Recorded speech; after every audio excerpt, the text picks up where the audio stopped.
Melanie, do you think there's evidence that people who are in a lower economic situation are better critical thinkers? People wrongly assume that someone's economic/educational situation decides a person's true intellect. So, do you think that people in these situations have to think critically because they've been in abusive situations, maybe in a job role, or have been conned or know actual scammers? Obviously, scammers are rife through all levels of society and probably more prevalent in higher echelons. Okay, thanks for the question. I would not dare to say that people in lower economic statuses or in lower socioeconomic situations are inherently better critical thinkers. I have no reason to think that that would be true. What I do have reason to believe is that people who are in traumatic situations or who have to undergo rough life situations tend to think a little bit more pragmatically or practically, bit more realistically, because they know how resources can be scarce and how resources need to be gathered, and how it can be a real fight for survival. And so they tend to think through a little bit more. I think the best word I can come up with here is more practically. People who get idealistic, people who get into a lot of book learning and a lot of like, okay, let's try to figure out philosophically why things are happening, tend to get or can become, I shouldn't even say tend to get, but you can certainly find people, who are very well read, very, very smart, very intellectual people, but are utterly clueless about how life really works because they spend all their time in ivory towers and libraries and don't spend time out on the street on the real world. And the real world is harsh and it is rough and might is right.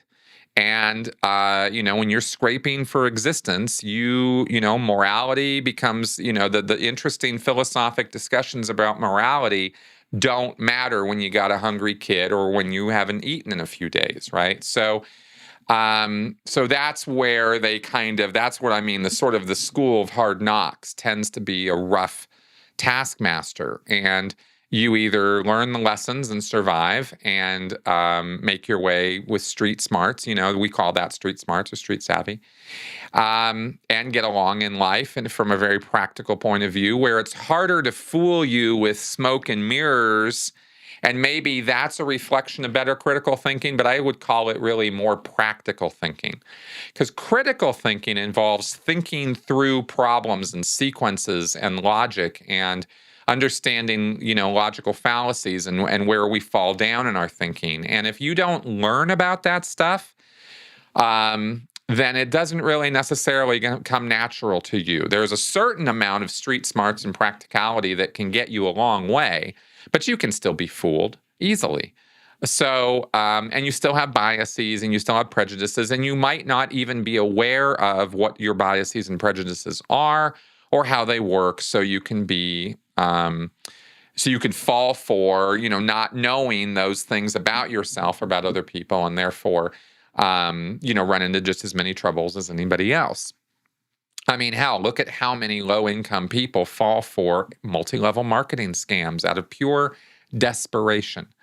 A real, I don't want to say real, but, a good critical thinker, somebody who really can see through nonsense or can think their way through the consequences of their decisions or consequences of choices presented to them, would rapidly be able to see any MLM scheme is an endless recruiting pyramid scheme that quickly runs out of people to recruit and quickly runs out of money.